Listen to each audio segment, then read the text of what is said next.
episode from the Legendary-Lynel. In this video, we are going to be starting off our introduction, going from zero to hero to Microsoft Teams. Now, whether you've worked with Microsoft Teams for a ton of time or you've never worked with it before, this is going to be the series for you. You are going to have one of two outcomes for this series. Either you're going to do this with your brain,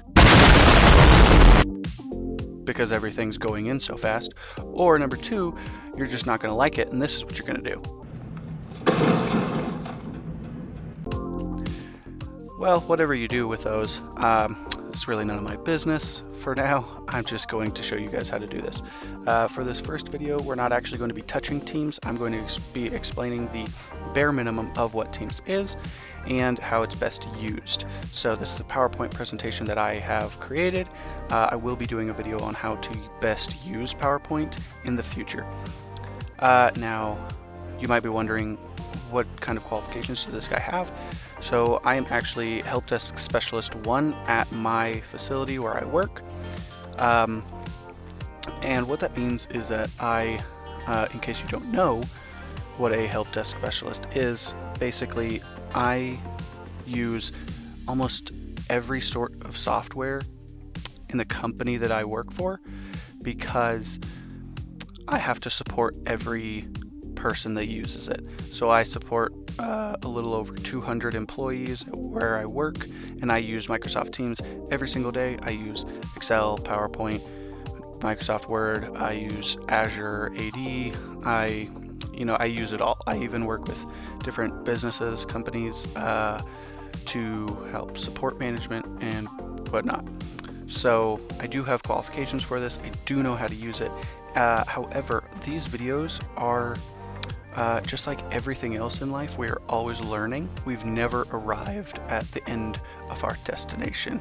We always keep going. There's always a next step. So these videos, not just are they for me to teach you, not just are they for you to learn, they're also for me to learn best how to explain things to other people, because part of what my job is to best explain it. Because let me tell you guys, lots of people are not computer savvy, okay? My parents like to call it computer retarded, and yeah, like some people just are not gifted with the knowledge of computers, and so it is my job as a help desk specialist and your job as someone who is learning this technology to be able to better explain it. So without further ado, let's get on with the video. So first, what is Microsoft Teams? So Microsoft Teams is like the recreation for Skype for Business. Yeah, back in the day, people used to use Skype for Business to collaborate with people in software.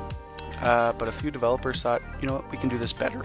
And the reason they thought that they could do that better was because Microsoft 365, which was named Office 365 at the time, they were creating so many apps that they needed a way to link them all together into one database. And that's when they created Microsoft Teams. So Microsoft Teams is a way to bring in all the Microsoft 365 applications into one area. And yes, Microsoft and Office 365 are the same thing. However, I think it was 2017. Maybe I got that wrong. I'm not a historian by any means. But somewhere in the realm of human existence, Microsoft Teams, Office 365 rather, was migrated over to the name of Microsoft 365 because they weren't doing as many Office applications. They said, you know what, we do Office applications and home applications and business applications, so they migrated from Office to Microsoft 365. I prefer to say Office because everybody knows what I'm talking about and it's a lot easier of a word to say, but I digress. Anyways, like I said, Microsoft Teams is linking all of the software together. It's creating a team of software. Where is it stored? We'll get to that in a minute. But like it shows in this, all the applications come together. So like PowerPoint, that you can create a PowerPoint inside Teams. You can work with PowerPoint inside Teams. You can share documents of PowerPoint inside Teams. Same for Word, Excel. And then because they're all linked they have to be linked with something, and that is OneDrive. So OneDrive links everything together, and that's how it comes together super smoothly. And that's how many, like 10 people, 100 people could be working on the same document at the same time, and they could each be doing something individually, but then working as a team while not physically working on one document. So, like I said, it's all stored in a database. It turns out that the Teams database, all of the files are stored in SharePoint Online. So SharePoint Online is the database where everything that is stored.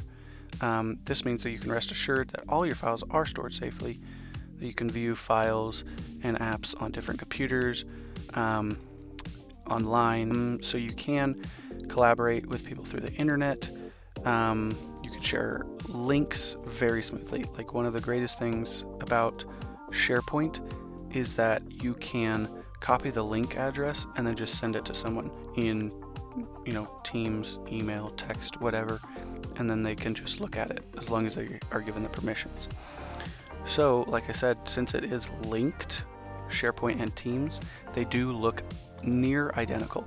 They are similar enough that you can move around easily, and yet different enough that you can tell which app you're using. So like right here, SharePoint is the top picture, whereas Teams is the bottom picture. So then let's get into teams, groups, and channels. So like in human life, if you have two different people working two different jobs, say you have finances and then HR directors, you wouldn't have them usually working in the same office because they don't do the same job. So what you would have them do, if you wanted them to collaborate, was you would form a team of finance and HR directors. And you could call it whatever you want, but that's what the basis of Teams is. It's taking people that need to collaborate, putting them together. So then inside of a team, you'll have a group. And the group is it's pretty simple, self-explanatory. It's a group of people. And you might have finances, HR directors, you might have facility directors, you might have janitors, you might have your IT department. It all depends on what your needs are, but basically you take a team, and then inside that team you have a group of a certain people that then form a channel. Now your channel, it might be something like a general channel. By default, when you create a team, it first creates the general channel, because all teams have a general idea of what it's for. However, like for my job, I have a Scrum. We call it Scrum, and that's our daily update meetings. So then inside Scrum, we have the calendar that connects us to virtual meetings and such. But you could have one for each day of the week and for whatever your needs are. So, like I said, you can use different apps inside of Microsoft Teams. So like if you look on the left, then you have the Excel app, whereas if you look on the right, it's the Teams app. And guys, please don't hurt me. I don't actually use the white theme on my computer, I swear. I am not a bad person. It's just a little bit easier to see in this video. Please don't hurt me. So, like I said, it's easy enough to distinguish which app you're looking at, but also similar enough that you can move around easily. So guys, like I said, this is the overall show of Microsoft Teams. In the next video, we are going to be actually using Teams.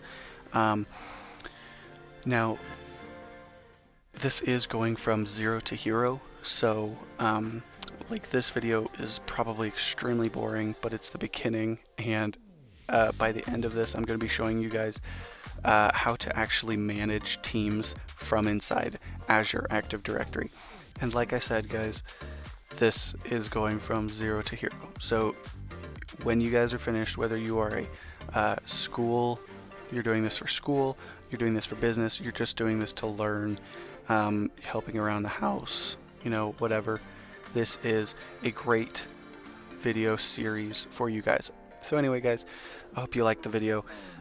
Please consider subscribing. It really helps out my channel, and what you guys want to see in the next video is what you guys should put in the comment section. So if you guys have any questions, comments, concerns, or whatever, put them in the comments. I am a small channel right now, maybe 1 subscriber, possibly, I don't know, but that would be really great if you guys could do that. So thanks, see you next time.